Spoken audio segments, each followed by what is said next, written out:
Bueno, en primer lugar, agradecer la invitación y felicitar al equipo por este espacio, ya que necesitamos este tipo de reflexiones o estos espacios de reflexión para aportar realmente a la educación y desearle mucho éxito en los próximos, en los próximos eventos. Como bien lo dijo el compañero Samuel, la presentación estaba nominada a la importancia de los factores neurobiológicos y culturales para la atención a la diversidad. Quiero destacar que esta investigación es con un grupo de compañeros, de colegas, y se está realizando en tres momentos. Yo estoy ahora mismo me encuentro en Madrid, también se está realizando en Paraguay, en Perú. La estructura de la presentación que voy a hacer se da en una introducción, en un marco referencial, luego hablar un poco de la metodología, los resultados y el análisis preliminares, porque aún falta dentro de lo que son los procesos de investigación, algunas limitaciones que tuvimos, las conclusiones y compartir algunas referencias para lo que les deseo.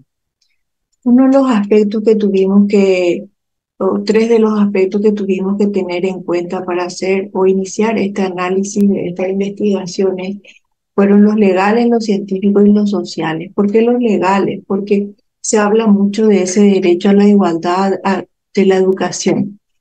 Y dentro de esos derechos, ¿verdad? Tenemos que revisar un poco todos los factores neurobiológicos que hacen a las personas y a la cultura, y estos factores pueden incluir en las oportunidades educativas, y todo eso tiene que estar fundamentado dentro de unas normativas legales. Luego tenemos nuestros aspectos científicos, que la importancia de lo que son las investigaciones multidisciplinarias, que es equipos multidisciplinarios donde se componen, ¿verdad? Desde varias ciencias, desde la psicología, la pedagogía, la sociología, la antropología, y también tener en cuenta que en este espacio de los aspectos científicos, la neurociencia aportó y sigue aportando muchas luces dentro de lo que son los procesos, ya sea educativos y luego sociales. Los aspectos sociales, esa necesidad de la equidad educativa. Todos tenemos derecho, pero todos tenemos una realidad partiendo de nuestra sociedad, desde nuestra familia. Y eso se ve o se refleja dentro de lo que es la dinámica de enseñanza-aprendizaje. Ahora bien, dentro del marco referencial, lo primero que tuvimos que analizar o reflexionar fueron sobre los aspectos neurobiológicos.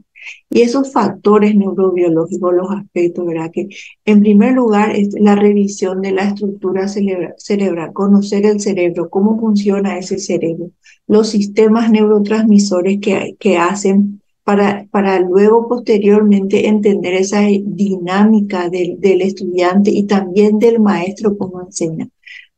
Fundamental, uno de los aportes más importantes de la neurociencia es la plasticidad cerebral, cómo nos vamos adaptando y cómo nos vamos incorporando. La compañera que me antecedió comentaba la importancia de seguir formándonos. Eso es fundamental para estar activo dentro de lo que es unos mecanismos cerebrales. Y después el aporte o la influencia o los factores o los elementos que aportan la genética y hoy día la epigenética. Luego tenemos los factores culturales o los elementos culturales. Dentro de cada cultura, dentro de cada sociedad hay creencias, existen normas sociales, estilos de crianza, y eso repercute mucho en los estilos o se refleja mucho en la educación posteriormente, y también la influencia de una realidad, ya sea clima que hace un poco a las diferencias de la situación de cada país. Ahora bien, acá hay tres palabras fundamentales que tuvimos que tener en cuenta dentro de lo que es esta lectura o estas reflexiones, que es la importancia de la conectividad para la atención a la diversidad. Pero esa atención a la diversidad y ese proceso debería ser colaborativo. colaborativo con todo. ¿Por qué? Porque se habla de realidades neurobiológicas o de factores neurobiológicos y factores culturales. ¿Cuáles fueron las preguntas? La pregunta principal de la investigación fue ¿cómo influyen los factores neurobiológicos y culturales en el ámbito de la atención a la diversidad en lo educativo, que se trasciende en lo social? ¿Y cuáles son las implicaciones, tanto en el diseño de las estrategias inclusivas? A partir de esa pregunta principal surgieron otras preguntas fundamentales, que ¿qué tipo de formación? ¿Cuál sería la formación? ¿Verdad? Una formación multidisciplinaria, la importancia de la formación continua. ¿Cuáles son los métodos específicos o qué tipo de método utilizar o estrategia o la dinámica de esas metodologías para la intervención en la atención a la diversidad? La organización, o cómo debería funcionar la organización dentro de una gestión educativa. Y finalmente, ¿qué propuesta sería la más adecuada articulando los factores neurobiológicos y culturales? El objetivo principal fue identificar las implicancias de los factores neurobiológicos y culturales en la atención a la diversidad. La investigación es no experimental, tiene un enfoque cualitativo, cuantitativo, es descriptiva y un análisis comparativo. Los instrumentos que utilizamos, pues, en primer lugar, un análisis documental y utilizamos el método PRISMA para hacer una selección. Luego unas entrevistas semiestructuradas con docentes y utilizamos para el análisis el Atlas TIM. La muestra es en Paraguay, Nicaragua, Perú, 1.500 docentes y estudiantes. Y las variables que tuvimos en cuenta para la elaboración de las entrevistas fueron, primero, la identificación, a ver, el conocimiento que tenían tanto los estudiantes como los docentes, las estrategias que utilizaban y finalmente la formación.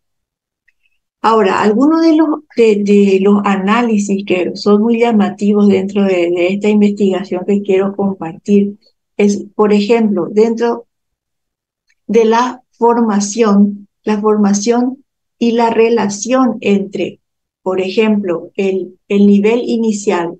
En el nivel inicial, los docentes en su mayoría eran maestros. En el nivel primario, los docentes que estaban a cargo de los grupos eran licenciados.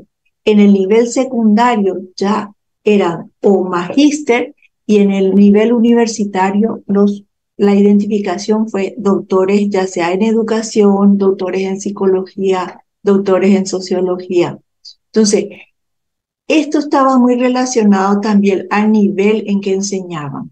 Entonces, esto fue una de los resultados que se comenzó a analizar, que tenía relación con el país.